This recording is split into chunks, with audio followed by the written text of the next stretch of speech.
send the link then. Hello.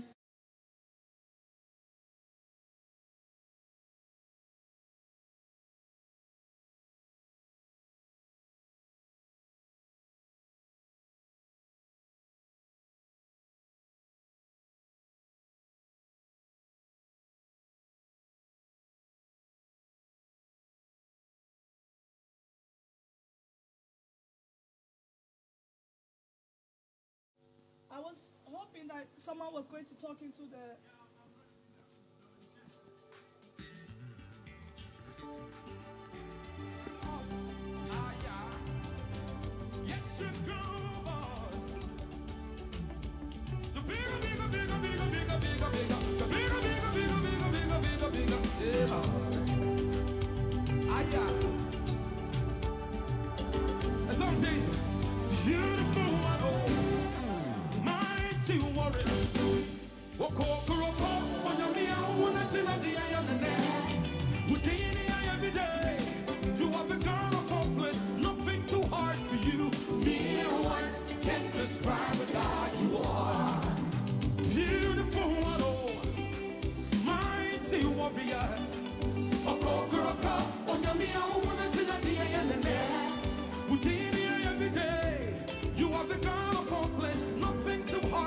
Do we have the links?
Good evening, ladies and gentlemen. Thank you so much for joining us this evening on another episode of Connect with My Journey.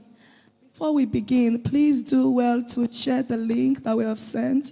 Or if you're watching us on YouTube Live already, please share the link on your WhatsApp pages, Facebook, Instagram, any other social media platform that you are using. Because this story that we are going to be sharing today, it's something that a lot of people are going to learn from. You don't want to keep it to yourself, so kindly help us share it. And before we dive into why we are here today, last time we had our first Mother's Day edition of Connect with My Journey into Motherhood.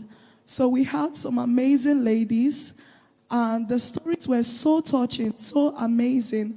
We learned so much from it, and we decided to bring two of the ladies back because we want to dive deep into their stories and see how we can inspire other women out there. So that is one of the main reasons why we are here today. To my right, I have Mrs. Anastasia Chepepra. She was here the last time, and she's joining us today again to share her story. Thank you so much, and welcome. Thank you for joining us. Thank you. And to my left, we have Mrs. Mavis Menu. She was also here last time, and she shared her story, which was unbelievable, incredible in every aspect. So we thank you once again for joining us. Thank you for having me. Thank you. So just before we start into the deep end of the conversation, I'd like us to start with something light. I just want to know a little bit about your upbringing, what your childhood was like, and growing up, everything. So can you briefly I'm going to start with you, Sister Anas. Can you briefly introduce yourself and just tell us a bit about yourself? What was your upbringing like? Hello, everyone. Once again, my name is Anastasia. And Anastasia, right now I'm actually a lecturer. I'm an entrepreneur as well, with a fashion business and also event decoration business. Now, when we're talking about our bringing, I think it's quite long. It's quite long. So if I want to start, but as far as I know, when I was one, I was actually left in Africa. Not left, you know how the conditions are. So my mom had to travel. So I had to live with, she actually left me with her auntie. To be honest, I just found myself living with my auntie. So, but from there, at a very young age, probably maybe 4, 5, 6, I started boarding house. And that was my life, really. I stayed in boarding house until I came here early teenage years. So I came here, I studied, I done GCSEs, I done my college, and I ended up in university. I studied here. I studied in America a bit. I came back, and really, I find myself here, and I think seeing all those journeys we've lived in places, I might say my childhood, as I said, I didn't get to live with my parents. I didn't live with any parents at all. So the first time I got to live, my mom was coming all the time, but at the time we didn't have any kind of relationship. So, and again, even the relationship wasn't also with the ones that I was living. It was good. I never struggled. You know, my life was very good. I was fortunate to be in that situation. So I never really suffered in any way. But then because I was in a boarding house, it actually made me grow in terms of cooking. People even wonder, how do you know how to cook? Because I never stayed, at home. My life was all boarding house. But I got to then live with my parents when I was maybe 16, 17. And and that was it. So I lived with them. I done a bit of GCSEs, I done my A-levels. And then again, I moved to university. The university, I decided not to stay. When you've lived with parents, Oh my God, everyone wants to go away. So it's time. I just want to go away. And what I did was I wanted to go away, but I didn't want to stay close by because my parents, they really like monetary, like you can do this, you can't do this. And I remember my dad, when you want to go do a part-time job, he's that kind of dad. He warned me, says, I'm going to come pull you out of the job place if you're working. So he was quite straight in terms of that. So I thought I wanted some freedom. But then, when you go, so every single month, it was up north. So it took me about 2 hours to get here. But then every month, because once you go, it's like, oh boy, what have I got myself into? So I came every single month. I was coming back, and really that has been my childhood. I got to live with my family. I then got to live with my siblings. I was a little bit older than the one that's behind me. I was 10 years older than her. So, but it was amazing, living with them and everything. And now we've all sort of moved on. So that's really when we're talking about childhood, it's hard. I can't really say, but that is everything. It's just really basic, straightforward. Yeah. That's really nice. I think it's very interesting that you went to the US. I never knew that. How long did you spend there? It wasn't so long. It was about a year. But yeah, okay. It wasn't. It was a placement year that I took out. Not close to 1 year, but yeah, I stayed there and studied at a university as an exchange student. So yeah. Okay, that's beautiful. Thank you so much for sharing. That's beautiful. At least I've learned something new that I didn't know about you. Well, now I'm going to move on to Mrs. Mavis Menu. I'm going to extend the same question, please. What was your childhood like? What was your upbringing? Tell us a bit about yourself, something we don't know. Yeah, thank you. I was smiling because I've got a similar story to her one. So from what I was told, I was 9 months when my mom had to travel. So she left me at the 9th month. And then I happened to be with my grandma. So after some time, my dad was around at that time. So I lived with my dad till like maybe 2, 3. Then he also left. So I was a grandma girl. Grew with my grandma until they felt like this girl is going to spoil. So my uncle took over for my grandma. I lived with them. And then at a point, I was in the boarding house. So lived in the boarding house for some time. And then I was back. The boarding house is like a relief from family. But before you know, it's like you need to come back. So I was back, and then I wanted to go and do nursing. Not quite long, then my dad literally brought us here. So I stayed with my dad for a while. But when I got here, I didn't really want to just, leave things. I went back to college. So I studied in college. I went to university. And then, I studied nursing. I do events. And I have got 1 or 2 little things I do back home as well. So more or less an entrepreneur. And I studied nursing, but at the minute I work as a clinical practititioner. Okay, that is so nice. I know that the people who get the opportunity to be trained by their grandparents, they enjoy the most because they get pampered a lot.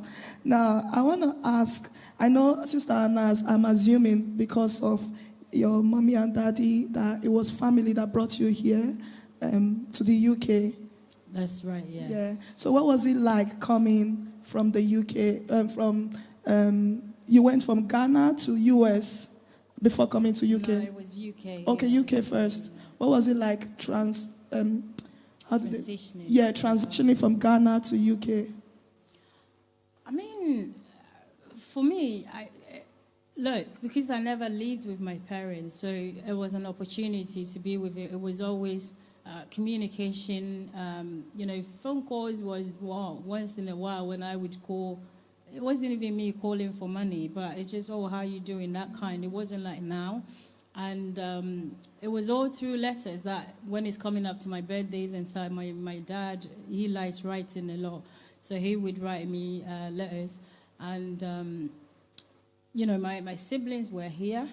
and my parents are here, and my family, they're all here. So coming, it was an opportunity to just even the extended, everyone was here. So for me coming, it wasn't anything like, oh, what am I? It's just to come and join my family, for the first time. And I was really happy to come. That's really nice. So it was probably easier in terms of getting used to everything because you already have your families. Like it's even like a bonus because now you are with them instead of living apart. That is beautiful. And Mrs. Mavis, I don't want to assume because, what brought you? Was it studies? Was it family? Or you just came to visit and then you stayed? No, it was family. So my dad actually lived in Holland. Okay. And he had tried to take us, but the Dutch people said no. It was quite difficult. So he moved here and he literally brought us here. So it was true family. It was my dad who brought me. And what was it like transitioning from Ghana? Was it like a shock or was it different from what you expected? Not a shock, but I think it was joy because at that point he had tried and he had really wanted us to be together as a family. That was what we've all wanted and we never had it.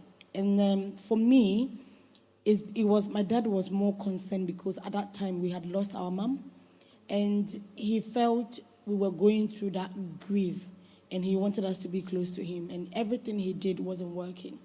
So, the day that we got the visa, I think it was one of the most happiest day of his life and our life because at that point, we felt we will be together for once as a family.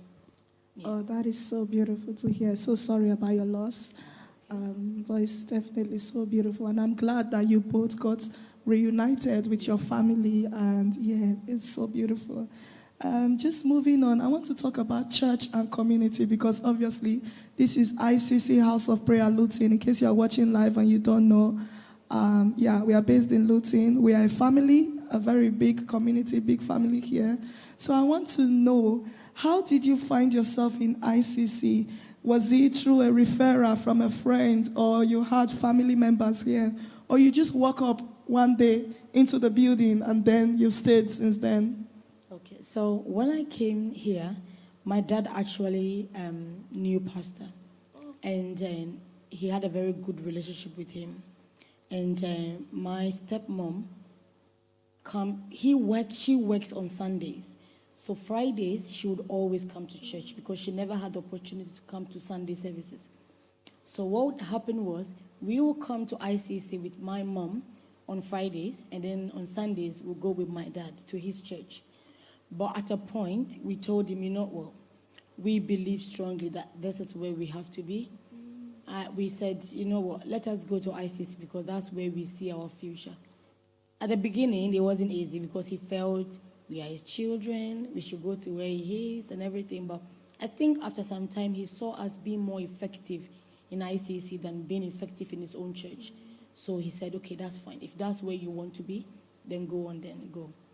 Thank you so much for sharing. I was going to actually ask you, I'm glad you mentioned that you felt like this is where you want to be. But I want to know what exactly made you feel like you belong here? With ICC, way back, when you enter, you feel the family vibe is serious. How everybody will receive you, how everybody will talk to you. And Pastor, oh my God, he will make it even more difficult for you to say, I want to stay. He was so loving. He would check up on you. When you're a new member, he would check up. He would want to know what you used to do back in Ghana before you moved here.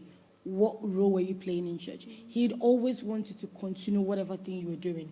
So I think really he was one of the reasons we wanted to stay, because he would check up on you. He would tell you, get yourself involved with something, And even when we joined, one of the things that really we most of us have enjoyed is Pastor's car. Pastor will pick you up for choir rehearsals. Pastor will pick you up for church services. He didn't mind at all. He will pick you up, take you there and tell you, if you finish, you can call me, I'll come and pick you back.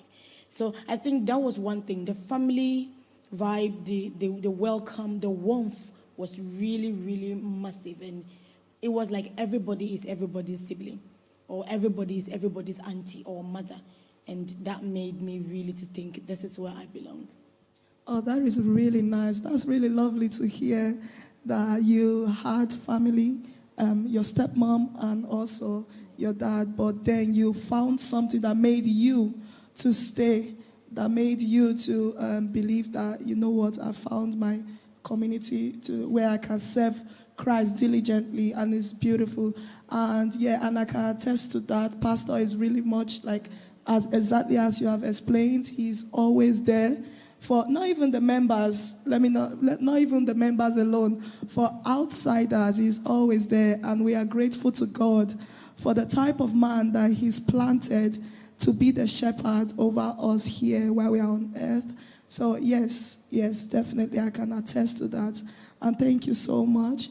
And now, Sister Anas, the same question to you. Obviously, I know that Mommy and Daddy, they've been here for a while. So yeah, what made you feel like this is, because even though your family is here, you still had the option to explore. You still had the option to try different churches and see what you like, what feels like home to you. What made you feel like, you know what, this is where I will call my home in terms of church, serving God?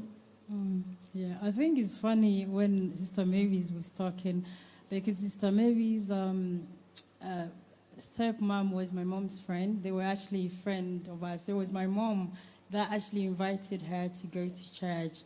She was a very good lady. They were always in her house. But we moved from London to here, so we had a church already in London.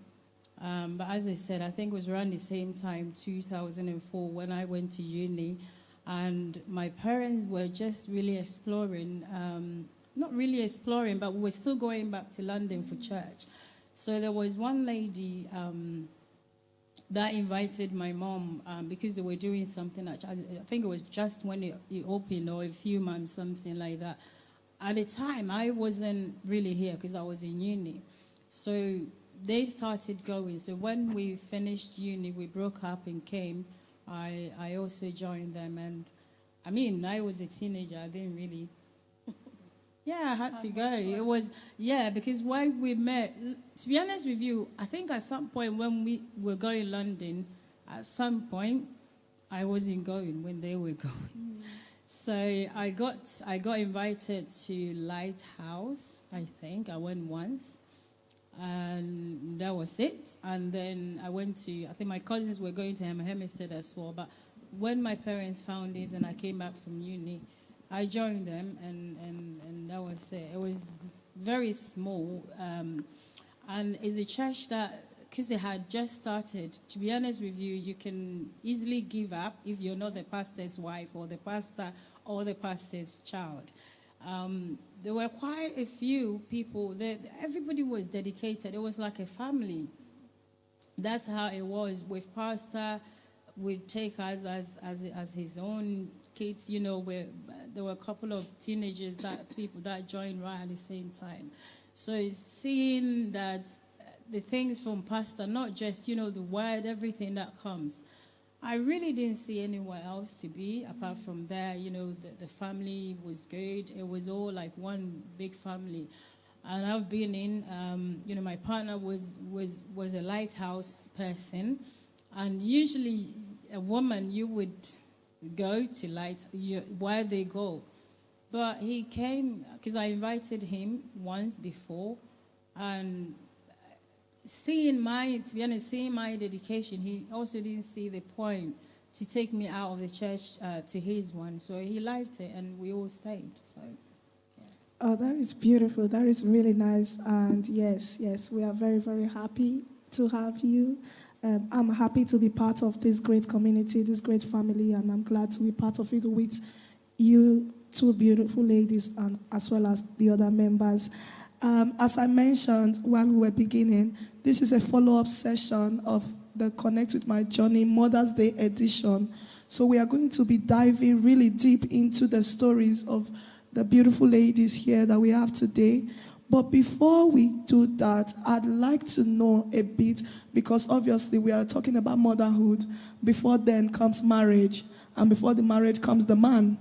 So I'd like us to know a bit about how you got to know your husband. How did you guys meet? Okay, so she's trying to dodge it. Yes, Yeah, I'll come back to you so you have time to think about it. But Mrs. Menu, how did you and your husband meet? Okay, so while I was in boarding house in Ghana, I had a friend. He was very good to me. We were very good friends, and it was all about SU, SU, SU. Anybody who's been to Ghana knows SU in secondary schools. So, I mean, he was just my friend. We had a very good relationship. So it was one time, then, I think after school, he mentioned, I called him, and then somebody answered, and that was my husband. Then I said, that's not the person I'm looking for. Is that a wrong number? He said, no, he's my brother.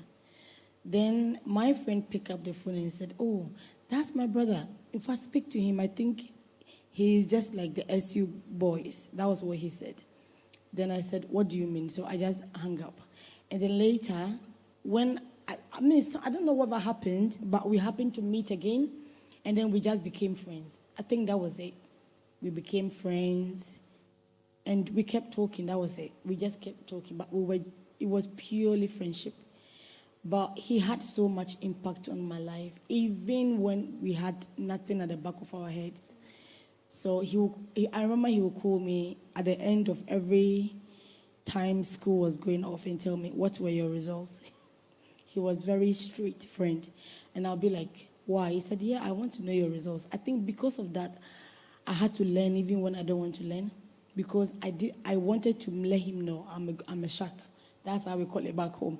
So we were just friends. And then when we moved here, I think at that point, I've known him for about 16, 17 years.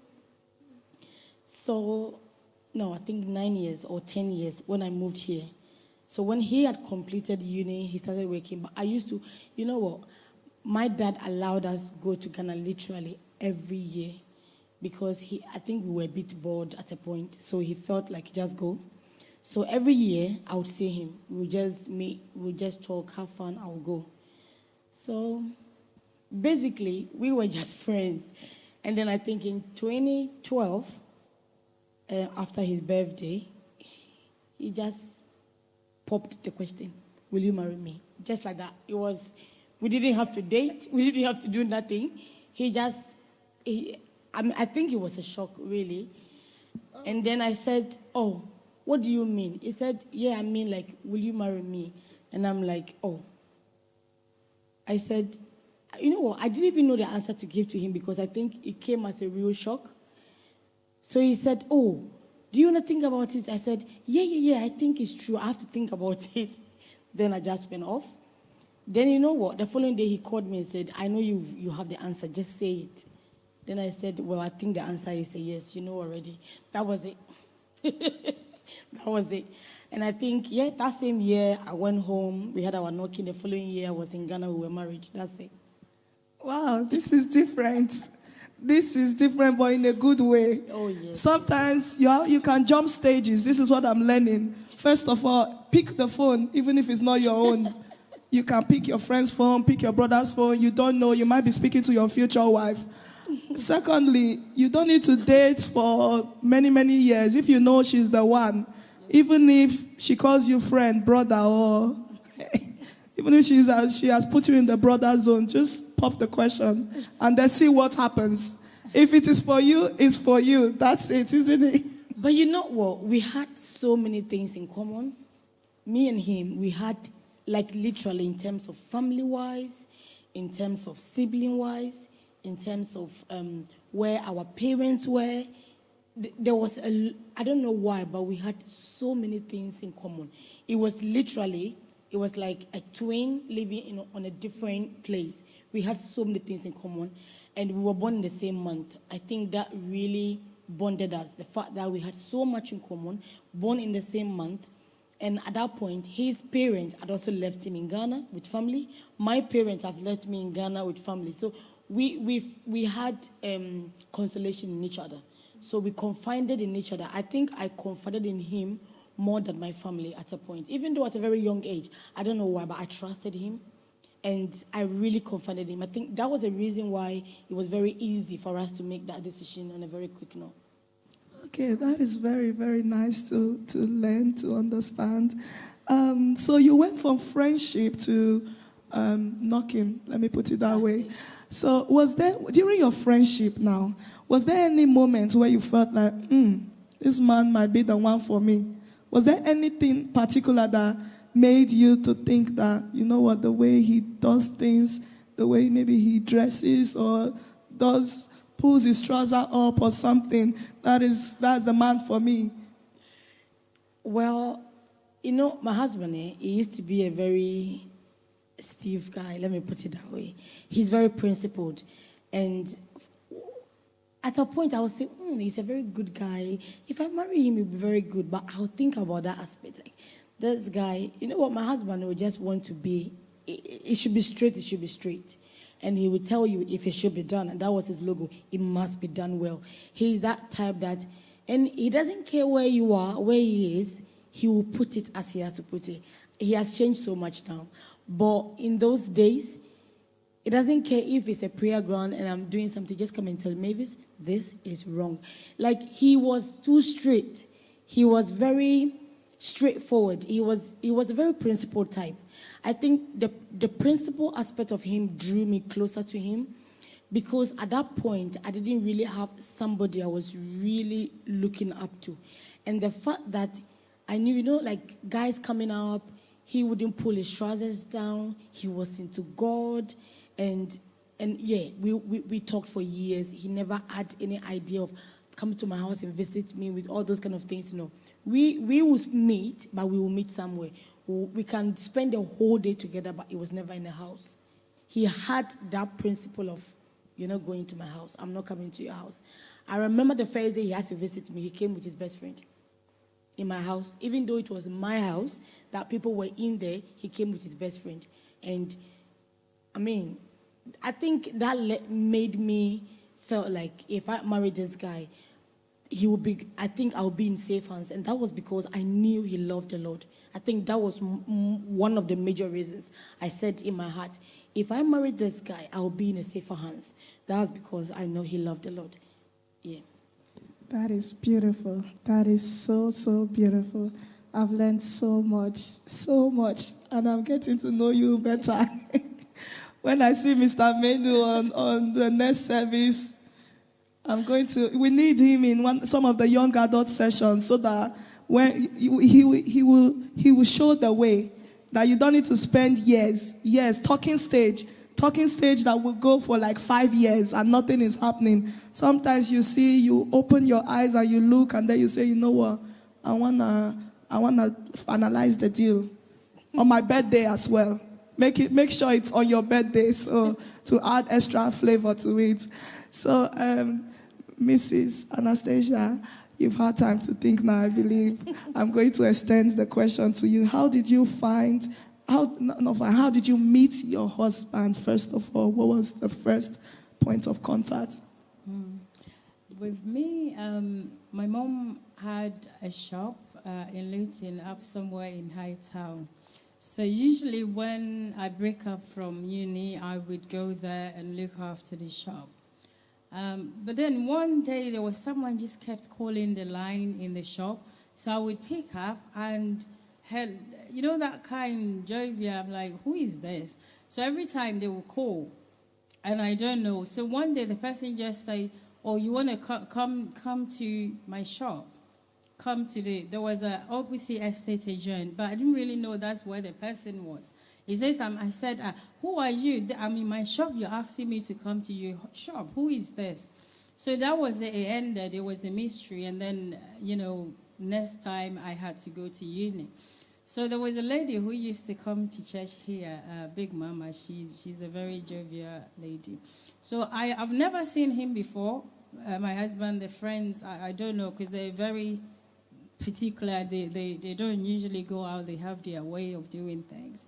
So this lady came to my mom's shop, and she said, Mommy, when she was coming with, there was 2 guys, one tall guy and the other one. And she said, oh, give them malt. So I gave them, and she left, and they stayed. And I was like, why are you staying? I mean, it's a shop, but because before the way they show, we had chairs and everything. So, and they stayed and stayed. So that was when he said, he said, oh, did you receive any phone calls? And I was like, oh, so you were that guy. But then I think that was it. And then he took my number. I so many things I lied. From there, we were talking, and he took the number. I would call him, and again, because I was in uni, so every time we just talk, I go uni, but we still kept talking. We became good friends. Him, on the other hand, I would say he wasn't. He loved the Lord, everything, but he wasn't like, church is me here, no. He knows how to do his own things. When it's time, he would go and do all that. I hope he doesn't mind me saying this, but he was one of those kids that, their parents thought they're naughty and they will bring over here as a punishment. So when he came, he was quite young. He was living with his uncle and everything. So I would go there. His uncles, would be there. We all chatting, we talking. I think I really liked talking to him, not for anything, for his voice, I said, because he had a very tender voice. So we kept talking for so long. I was going to uni, and then I had to go to America. And I think there was that. So I've always said, because my uncle was living in America, so and he always said to come and live there. So with me, I thought, oh my, we're talking, and I think I liked him. But if I go back to America, when my uncle said, come, when you finish, come back to America. If it's your master's, do it there, you stay here. But because I had met him, I don't know, we're talking and all that. So I thought, what, I would just stay here. But with me, that's how it wasn't. He was so, as I said, he was one. When I say naughty, it's not those kind of things, but I don't know how to put it. But he had his own way, of doing things, all those things that, sometimes you shouldn't be doing, he was doing. But on the other hand, he would say that I was the one that changed him. So he didn't really have any intention of, this is my girl, getting married. No. He never had that. But then it was one day I saw him. I went to see him, and he just, when we met, he had said, I'm the only child. He didn't want to say anything, nothing at all.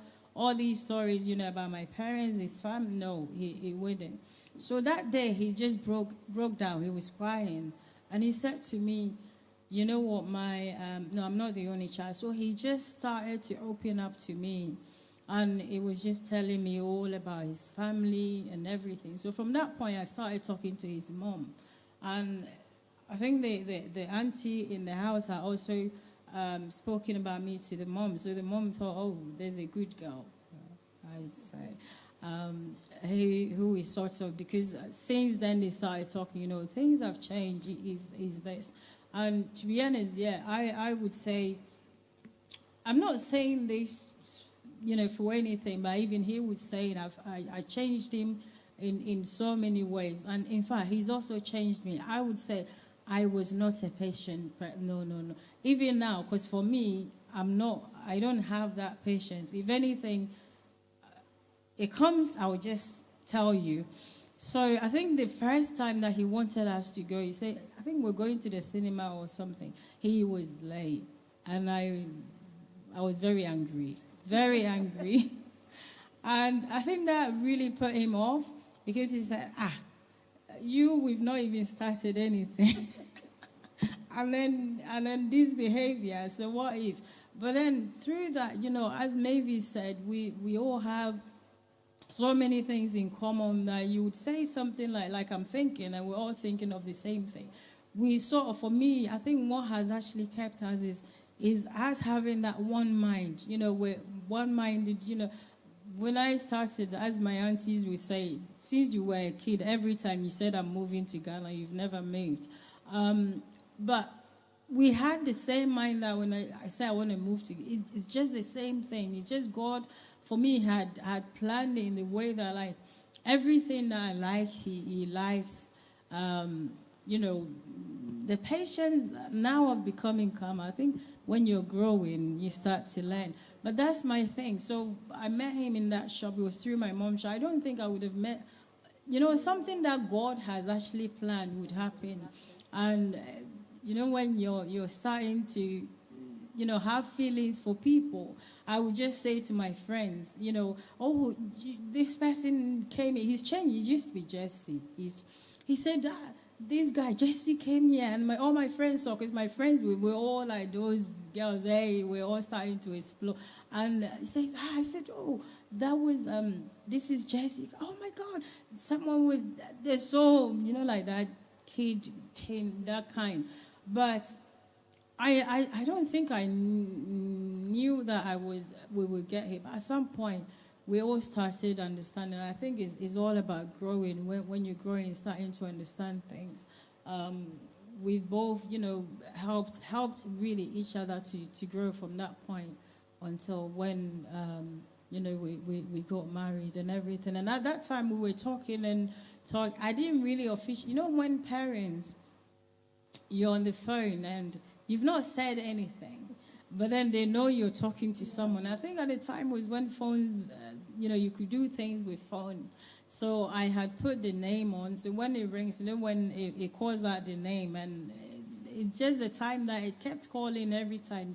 So I think they actually figured it out that, oh, there's someone you're talking to. But it was the time, you know, I just thought, okay, let me wait, you know, to see. And then he came to church. I didn't take him there, but I think it was through church. I took him to church, and then, you know, I said, Mom, I said, this is Jesse and everything.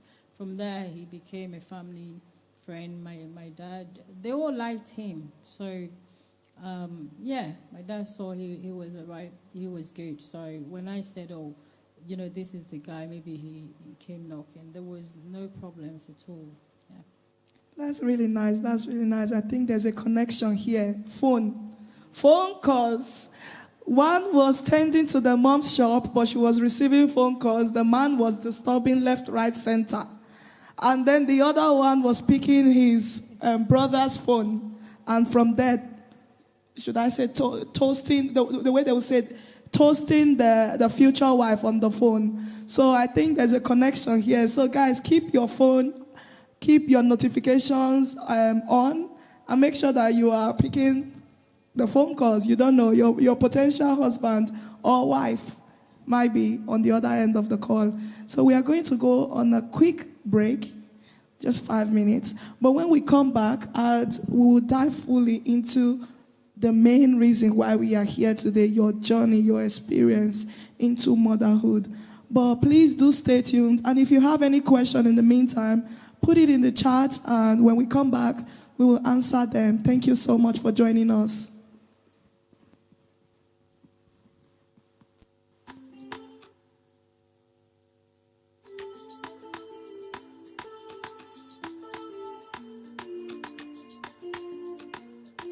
Praise like oil, it's flowing out of me. Rivers of living water are breaking out of me. In a way I can't explain, just a touch, everything changed. I feel brand new. I found me in you. All the storms I couldn't tame, you took my cloudy days and helped me find my way to you. Jehovah, if not before you, where I for day. Jehovah, this your love, will they carry me go, carry me go. Jehovah, I'll follow you for the rest of my life. Jehovah, until the end of time, it's you and I. Mo fẹ́ kọrin, mo fẹ́ jó. You're the lover of my soul. I'm never ever letting go. I never wanna be solo. Mo fẹ́ kọrin, mo fẹ́ jó. You're the lover lover of my soul. I'm never ever letting go. I never wanna be solo, solo. Adonai, you come through when I call on you. You come through when I call on you. I call on you, right? Elohim, El Shaddai. See how you love it over me. Goodness and mercy to follow me, follow me, in a way I can't explain. Just a touch, everything change. I feel brand new. I found me in you, found me in you. All the storms I couldn't tame, you took my cloudy days and helped me find my way to you. If not before you, where I for day. This your love, it carry me go, carry me go. I'll follow you for the rest of my life, until the end of time. It's you and I. Mo fẹ́ kọrin, mo fẹ́ jó. You're the lover of my soul. I'm never ever letting go. I never wanna be solo. Mo fẹ́ kọrin, mo fẹ́ jó. You're the lover of my soul. I'm never ever letting go. I never wanna be solo, solo.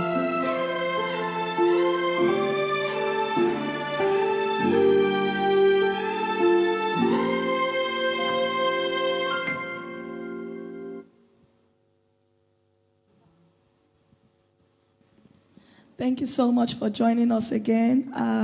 We are going to continue the second session. Before we start, I'd like to say if you have any questions, please keep them rolling, coming in, and we will definitely answer. So this is the one opportunity for you to get to know these ladies better. So yeah, do send the questions in. Just a summary from last time, in case you didn't join the live or you haven't watched the video from the last Mother's Day edition that we did. The story from Sister Anna's, we had a bit of story from you and also from Auntie Mavis. I'll start from your story, and please do correct me if I get anything wrong. So, you got married just straight after uni, and your journey to motherhood is not like you waited long to be pregnant or anything. You got pregnant pretty much almost straight away, but unfortunately, you lost that baby. By God's grace, you did have another baby again, but at some point you were told that she wasn't growing and they had to deliver the baby. I just want to know, what was it like at that point when they told you that? Did you have any fear, any anxiety that what happened before might be happening again? Or did you have the faith full on that, you know what, this is going to happen as it should? I don't think I had any fear or anxiety. To be honest, the first one when it happened, was it the first or second? I think when it happened, what happened was, even though they said it's gone, and they told me what they were going to do, I still said no, and that I want to wait. You never know. God can do anything. So they said to me, I'm very stupid. I could die. And I still went ahead. I didn't let them do whatever. But then I think, yes, we have faith. When they declared, it's not there, I think I actually put myself at risk. Because afterwards, 2-3 days, the pain that I went through, people that have had that and gone through labor pain, which I've not really experienced, nothing of them, said is more than labor pain, and I was very stupid that I allowed myself to go through that because I was trusting God that I will get, is going to leave. I never even mentioned to Pastor, nothing. So it was after, I think I was pregnant with this one, that I think one day we're traveling on the bus when Pastor was dropping people, that I said I lost one. And then he said, oh, you didn't say auntie. But yeah, I was, when they've trained you to also pray, that you can also pray and things will work. When it gets to certain time, you have to let someone know. But I think, as I said, I waited 2-3 days and I had to let it go. They had to do whatever they had to do. So when this one happened, I don't think I had any, I wasn't anxious. Even though they had, because I didn't have any consultants. So when they said to me, in fact, it wasn't just that, because I had something that they call preeclampsia, that high blood pressure, sugar in your urine, so many things. So when they found out, they said, yes, at the time, I think she was 27 weeks, they're going to monitor the baby. They did monitor the baby. But then it got to a point that I had to come to the hospital. They said, blood pressure is high, this is high, that. I said, no, I'm not going to stay. They even made me sign that if you go out there, something happens to you, is at your own risk. But I wasn't scared. I think the point that I was scared was when it got to the time that, because she wasn't really grown, I think I stayed in the hospital. She was a premature baby. So she was 8 months. So that time that they made me stay in the hospital, maybe 2 weeks, and when they said baby's heart rate dropping, everything, and it's now emergency, I got scared. Mm-hmm. I think that thing, I brought it on myself, because prior to that, there used to be a TV program where you're watching when there's C-sections, there's everything. So because I had already watched things that already made me scared, that if it comes to C-section, these are the things that they do. In fact, my body, as I'm talking now, it's almost them. I was very scared. So everything just had to happen quick, because there was no time. And as usual, we call pastor. So no, I wasn't. I think the only thing that made me scared was when she had to come out and, because my own fault, I had gone to watch things that already had put fear in me, that made me scared. But no, at that point, I wasn't, because I knew, no, God wouldn't disappoint me the second time. So I wasn't scared at all. Okay, that is very nice that at least you had the faith to hold on to. Just in case, for anyone watching, for any mother, any woman that is expecting to, maybe they are also going through all these things, maybe pregnancy loss. How far along were you the first time? I think I was 14 weeks, between 12 and 14 weeks. The second one, I think pretty much around similar time as well. My story is long. My story is long. It's very long. God has been so good. In fact, when it comes to childbirth, I had always said I would want 20 children, but God gave you the number you can handle. Yeah, so to encourage others, put your faith in God. I don't know if you don't believe in God. For me, whatever, I'm not going to try now and convert you to Christianity or anything. But whatever that you think you believe in, if you're not a Christian, put your faith in. But for me, it's God that I believe in, and I know my God that supplies every need. She kept me. So I always, when you put your faith in Him, as I said, I had one miscarriage, one child, one miscarriage. And I've never even thought of, oh my God, am I going to have another one? I think I was very open-minded. And I think when you're very open-minded, trusting God, it also happens. Maybe you've not had miscarriages or anything like that, but you just started and you're trusting and you're saying it's not come. Maybe just forget about it for now and trust in God and see what's going to happen. Yeah. That's a really good advice. One question that just keeps popping into my head is that, did they ever find out what was happening? Did they ever give you a reason? Did you, maybe they put you on some type of monitoring, some tests, they ran some tests, and then they say, okay, this is what has happened, and then this is how we can go forward? The thing is, when you have your first child, unless maybe you yourself have some conditions that needs monitoring, for the first one, there's nothing like them checking anything. They just let you go, so you don't even have a consultant or anybody like that. So it's just a normal pregnancy. You go for your, this was a 27-week check or 29 weeks, one of them. So we went for the check and they're like, that baby has been in there, not grown since 20 weeks. And it's only by the grace of God that they were all surprised why she's still in there, because around there was no water.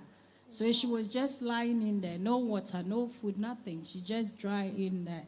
So from then on, that's when they would begin to say, okay, we need to start monitoring. So apart from that, if you haven't got a consultant, then no, there's no monitoring apart from your usual trimester monitoring that they will do. But once they've actually found out, for me, it could be to do with the preeclampsia. To be honest, I didn't really ask questions. For me, what I wanted was to have my baby. So just going back to say, so what's the problem? All of these, I didn't. It's just when we gave birth, she didn't have any illness, nothing.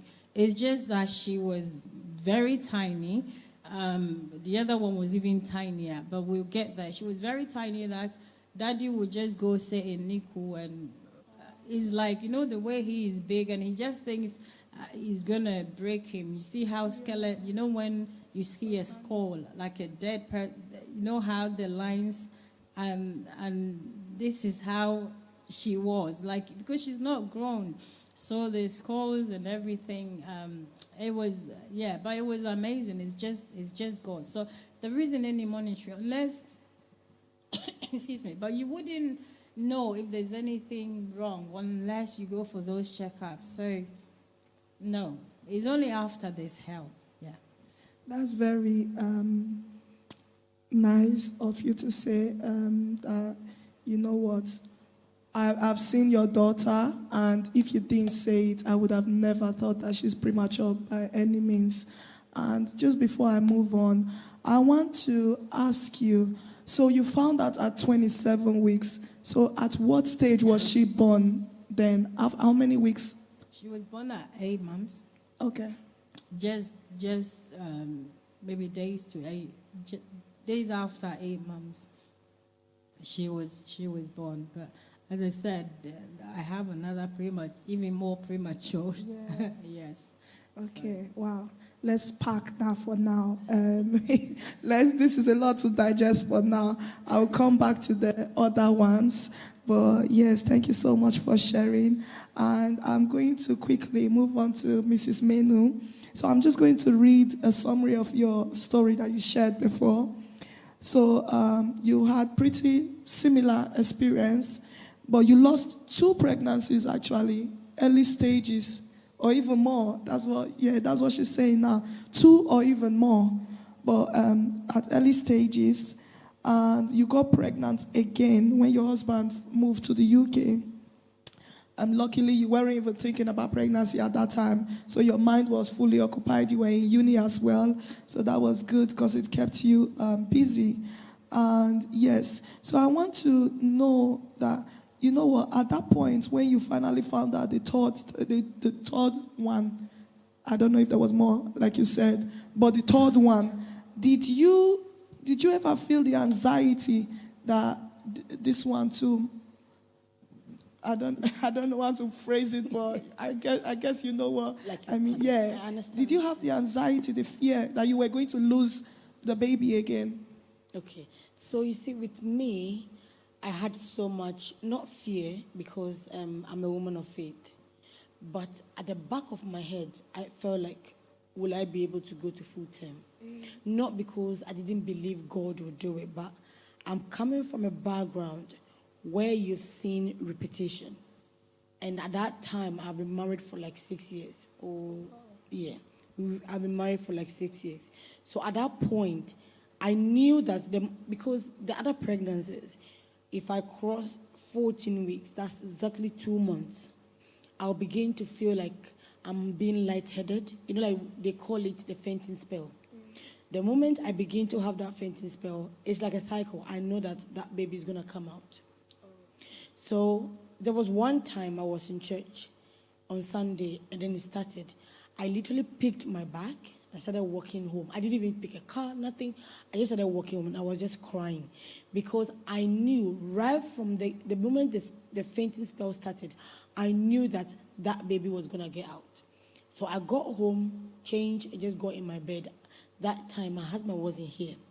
So my husband was back in Ghana. I called him, and I told him, get out of the church. He said, why? I said, just get out. He got out. I said, listen, I think I'm going to lose this one. He said, oh, don't say that. I said, no. I think I'm going to lose it because the fainting spells have started. And listen, exactly 3 days, it started. I found myself in LND.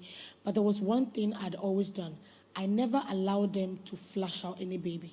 I literally make my body flush out everything.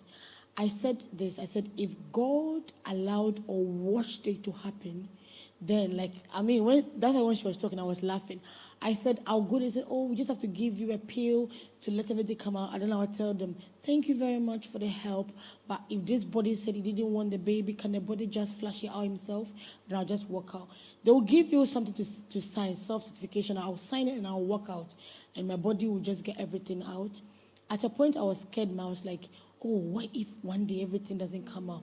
But early pregnancy will always do a scan to check for you. And I'll go back and everything will be out. So when I was pregnant with Adam, that's why we named him Adam. When I was pregnant with him, I was in uni at that time, I was on placement.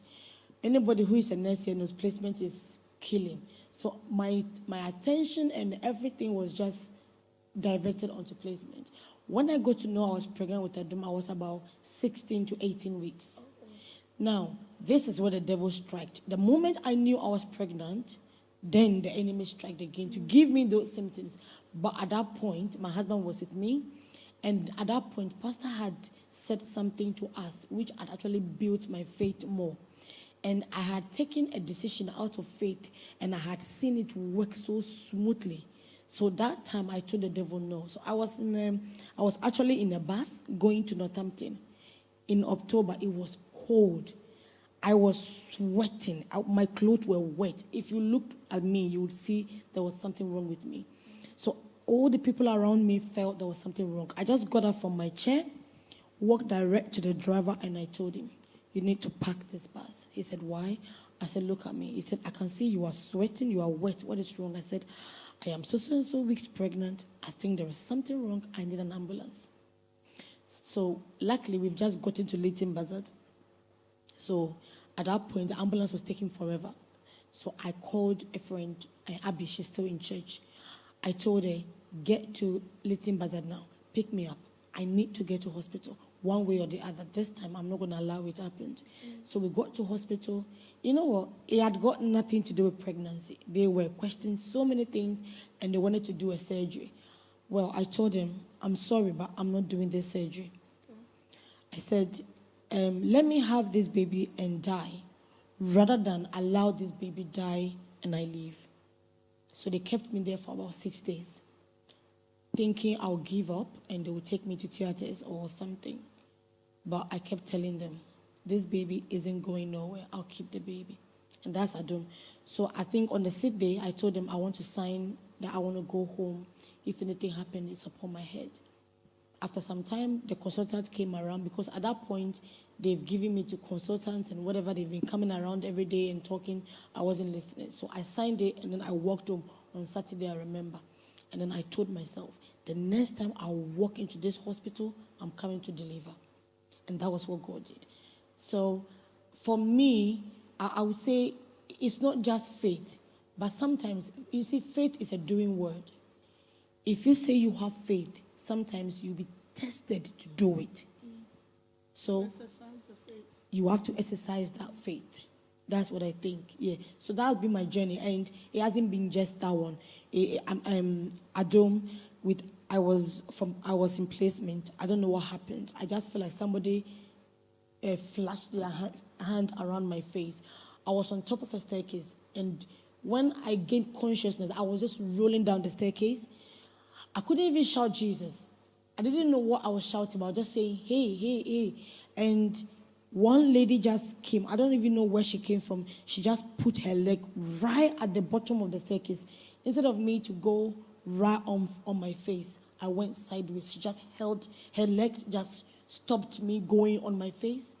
And I mean, I woke up, went to A&E because I wasn't in Luton, because don't forget I had said that the next time I'll be in this hospital, I'm coming to deliver. This thing happened in Milton Keynes. So they said, it's okay, you have to go to the hospital. I said, if you guys still want me to go, I'll go back. There's nothing wrong with me.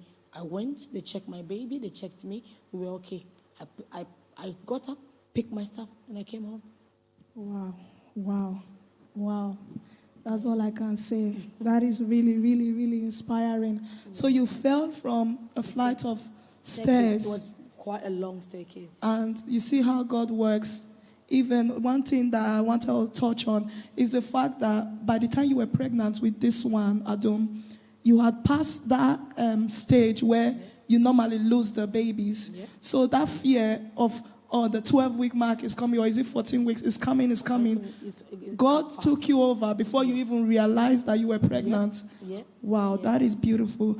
And then you also shared that, with the second baby, Ayeyi, Yeah. there were two. Yeah. But unfortunately, I lost one. yeah. Walk us through that. What happened? What did you feel? What was the process like for you? Yeah. So, Ayeyi actually means praise, and actually praise means Judah. We actually named him Judah for a reason. So with Ayeyi, it was a lot of challenge. I think Ayeyi and the third they were one of the most serious pregnancies ever. So when I was pregnant with Ayeyi, the moment I knew I was pregnant, I became paralyzed. I was in bed for literally about 3 months, and my husband had to bath me. They couldn't tell what was wrong with me, I have to confess. I remember calling Auntie Gift and said, you've been a nurse, mommy. Is there anything you can think of? The doctors can't find anything. Then she kept telling me, maybe if they won't find anything, you'll be fine. And it was because I couldn't eat, I couldn't drink, and the fact that I was just in bed and I couldn't even walk made it very, very serious. So they ran all the tests. I think at that point they were thinking maybe I was having cancer or something, and because of the pregnancy, it was spreading quicker, and that was making me weaker. So they ran all those tests, and it came out negative. So they were just, and my skin at that time, oh God, my skin became very, I don't know, it was very bad. They couldn't tell, they have to go to the dermatologist. They couldn't tell what was wrong, so they put me on so many moisturizing creams to help my skin and everything. They couldn't tell. So I think in the third month, when I discovered I was pregnant, I was already 1 month gone. So this was the 4th month. If many people remember, when I was pregnant with Ayeyi, I was in church for the first few months, the first trimester, before I came in when I was in the 2nd trimester.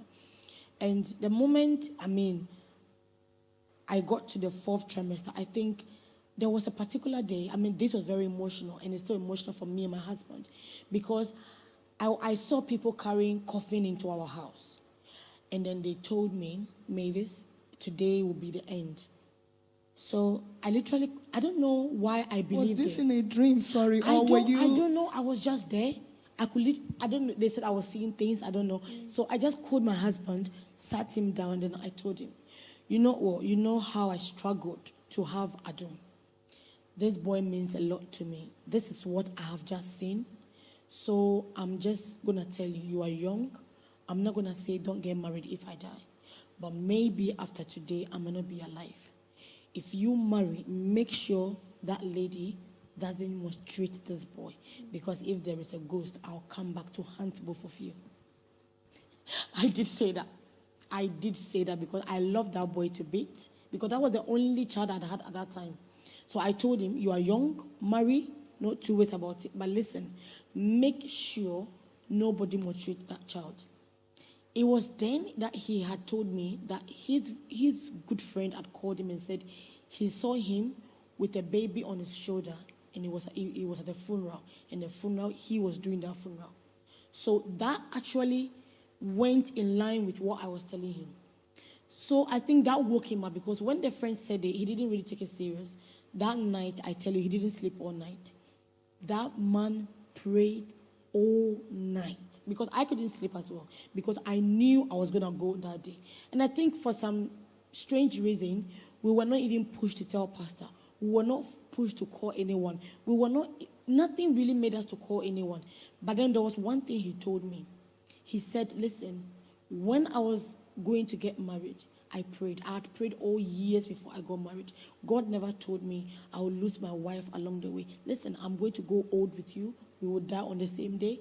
And so if you are going, it means I'm also going on that same day. So you better get ready for both of us and think of who will take care of Adom. But I'm not ready to go now because my mission here is not yet completed. So you're going nowhere. Anyway, he said that I felt like he wanted to encourage me. So I told him, can you just lead me? Let me just take Christ again. He said, no, I'm not doing that. Anything I had requested, he had refused it. So at that time, we used to listen to a lot of South African songs, a lot. Spirit praise. They were very powerful ministrations. So he just put it on by the bedside and he just put it on. I had a lot of collections I loved.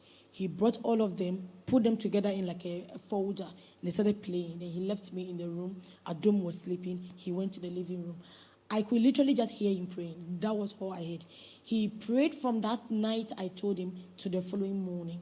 He prayed and prayed. So, at a point I slept.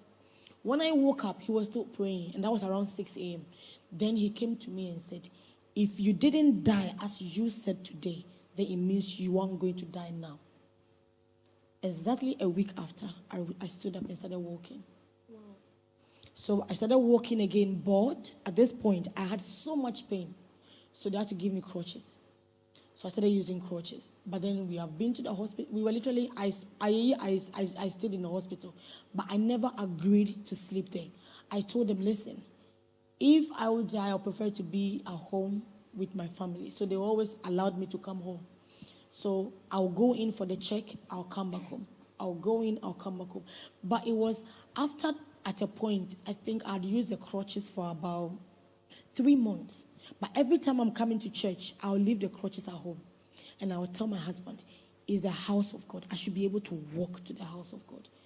Then I think after that, he told me, you are not born to use crutches. He took the crutches and threw them away. He said, walk.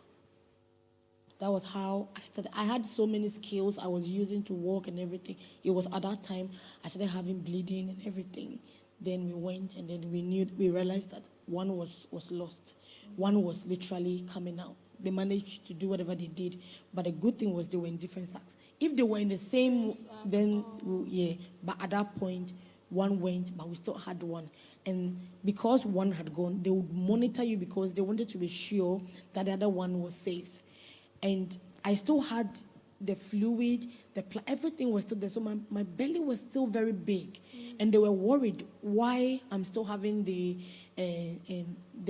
stomach or the fluid and everything as 2 babies. But you know what? God kept me. God kept myself and the baby. And my husband is a Sunday born. My father-in-law is a Sunday born. And he had said, have one Sunday born to make it a tradition.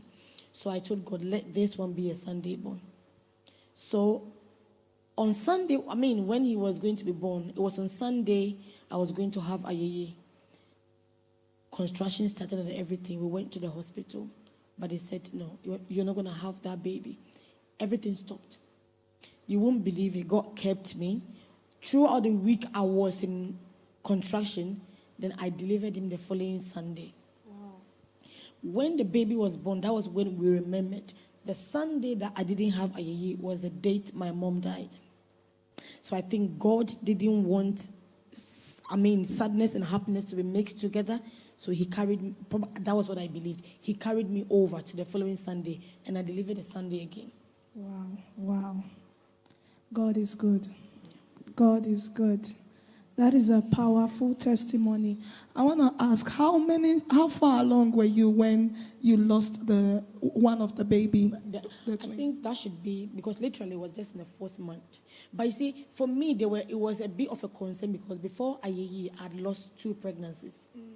Before I became pregnant with Ayeye, I had a miscarriage in July. Then I took in August. Then in October, and I won't forget that miscarriage because it was Auntie Gift's 50th birthday. So that week of Auntie Gift's birthday, I lost that pregnancy again. And it was okay. I think at that point, everybody thought I would break down. I said, no, it's Auntie Kitty's birthday. I'm coming.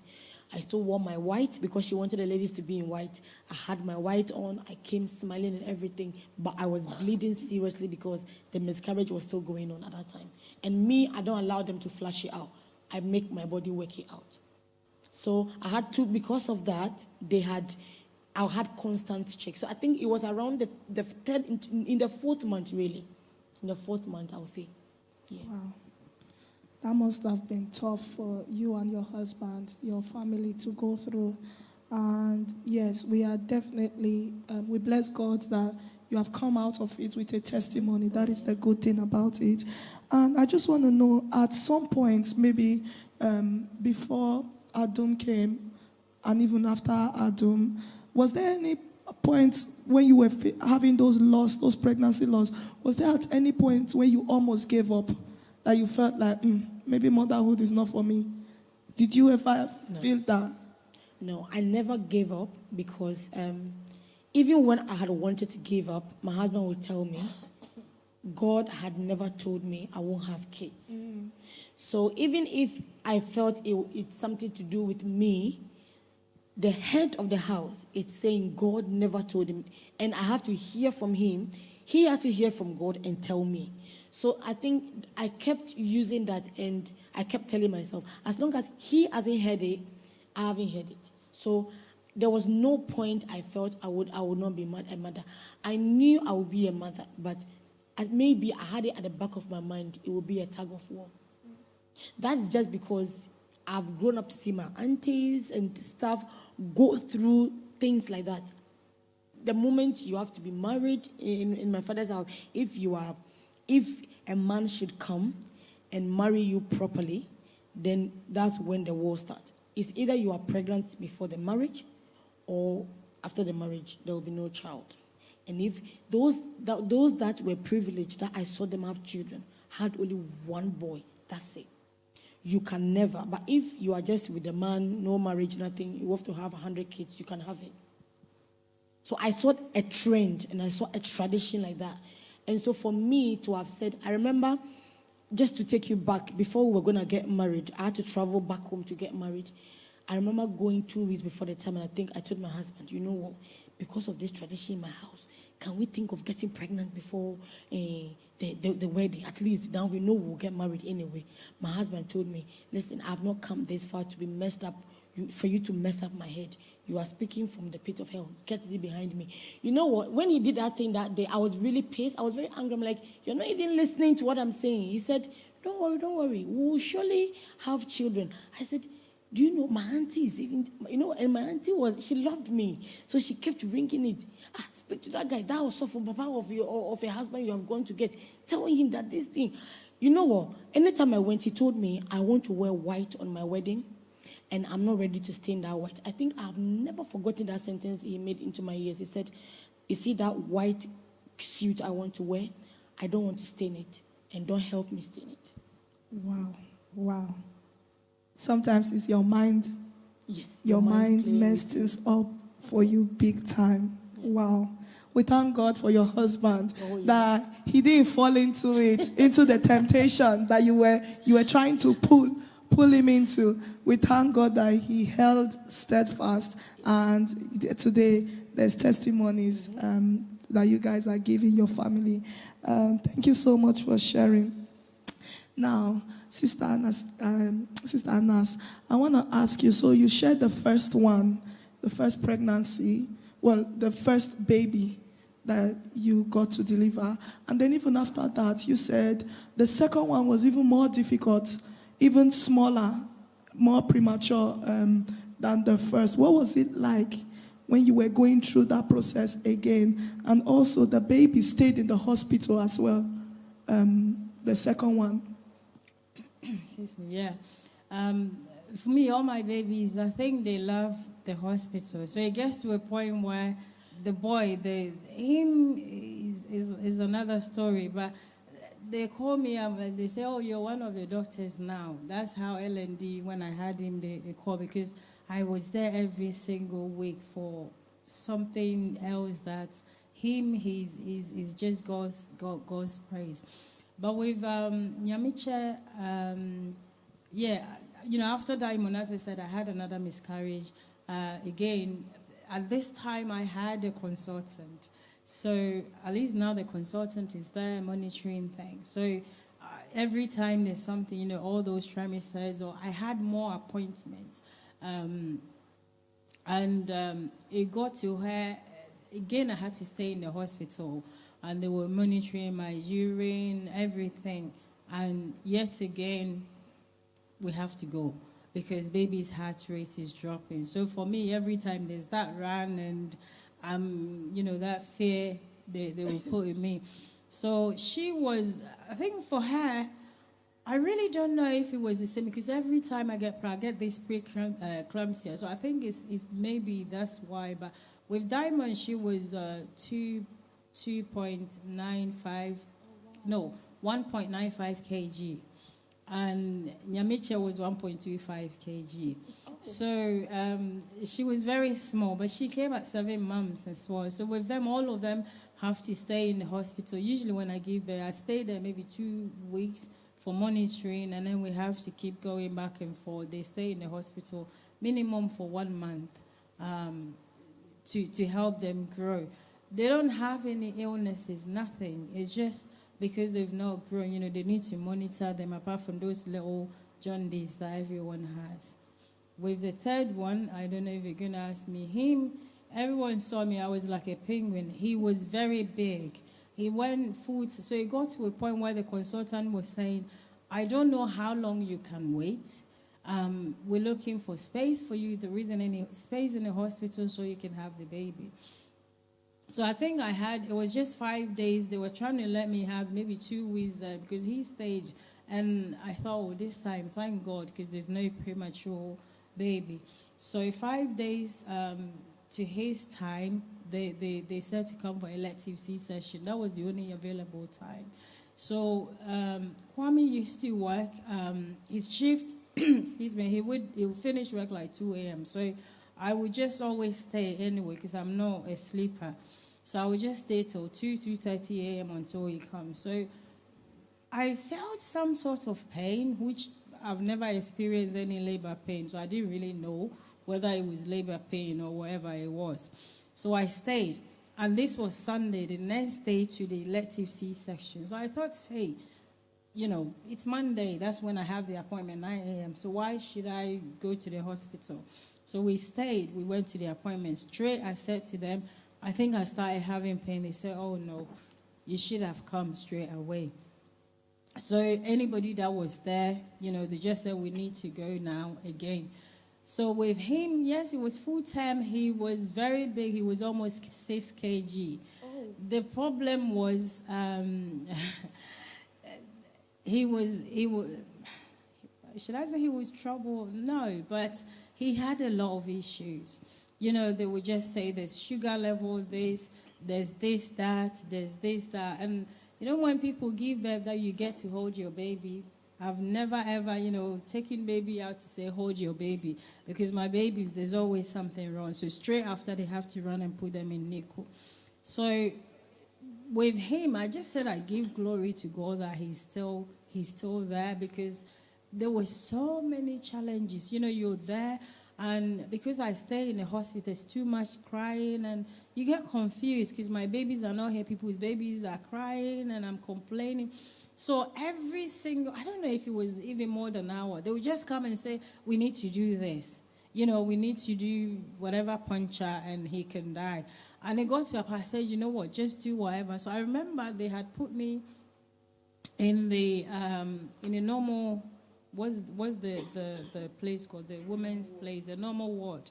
And there was a woman, how they split it. There was a woman next to me. She was Nigerian. So every time they come and go, I'm praying within but I'm just still crying. And she opens and she will come to me and say, sister, don't cry. Keep praying. Keep praying. So it goes to that point. I say, come and so I think it was too much. So they moved me to a side ward and they will come every single hour. We need to do this. We need to do that. And I had to keep myself focused. I was praying, but I felt, when you're praying, just crying anyway. So let me get something to keep me focused. So there was that mopper, that mopper as well, that I would just turn it on. And because this time I was just by myself, I said, I will leave it to them. So in the morning, Kwame will come push me. We will go down and see this child. It doesn't stop from there. Another thing crop up. We need to take him to Great Ormond Street. We will bring him back. Daddy took him because I couldn't walk at all. So they just, took him, brought him back, whatever they did. He has a heart problem. The next, we need to take him to King's College. Again, there's this problem. Oh, there's liver. And to be honest, it got me confused, to a point, we had to, every single time we were going for appointment to appointment.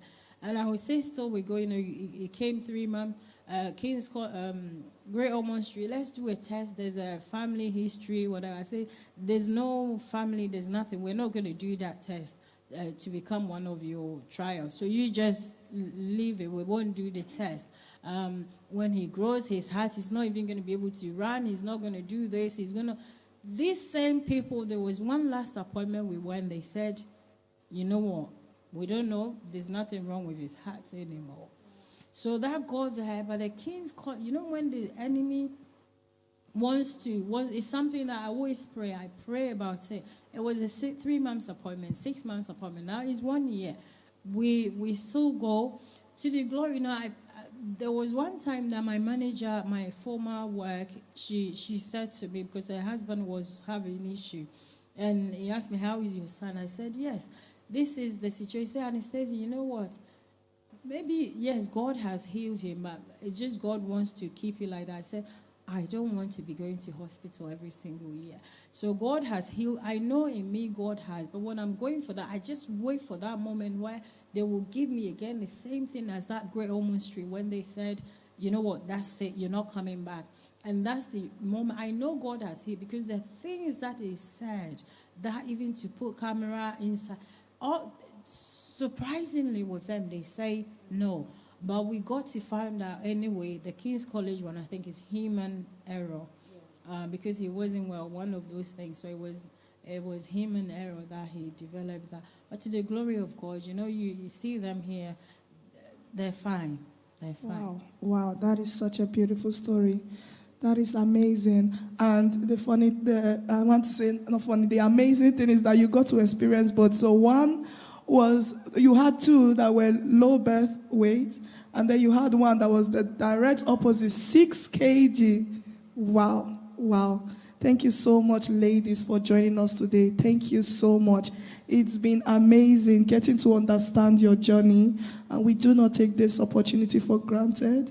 We thank you because we know even if it's one woman out there, or maybe a couple waiting, or probably they've gone through loss themselves, grief, they can be able to see that, you know what, they are not alone. And even at the end, there are people that have gone through it and they have come out with their testimony. So if you are one of those people, or you know someone that is going through this, please hold on to your faith, hold on to your belief, draw closer to God. And that's what we have to say. If this story has taught us anything, is that faith is everything. Faith is all we have. In Christ, we are complete. So don't let society put pressure on you. Don't put pressure on yourself. Don't let anxiety take over your body and your mind. Thank you so much for joining us. This is ICC House of Prayer Luton, and we are the Connect team. We'll be bringing you more stories. We'll be connecting you with more journeys. And yes, thank you for your time. And we will call it a wrap for today. Thank you, ladies. Wow.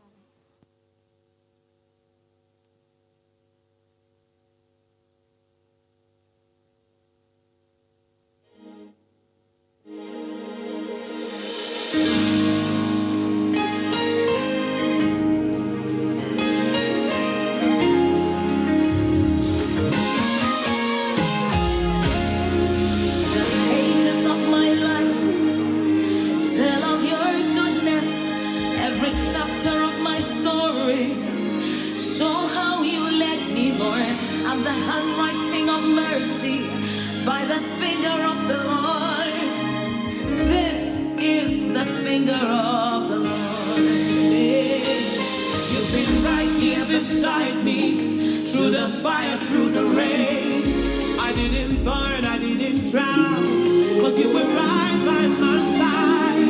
I am a living testimony of the goodness of the Lord. This is the doing of the Lord. What shall I render? Indeed, what shall I render? What shall I render to you? What shall I render? Say, yeah, me the woman found. And yeah, me the woman found.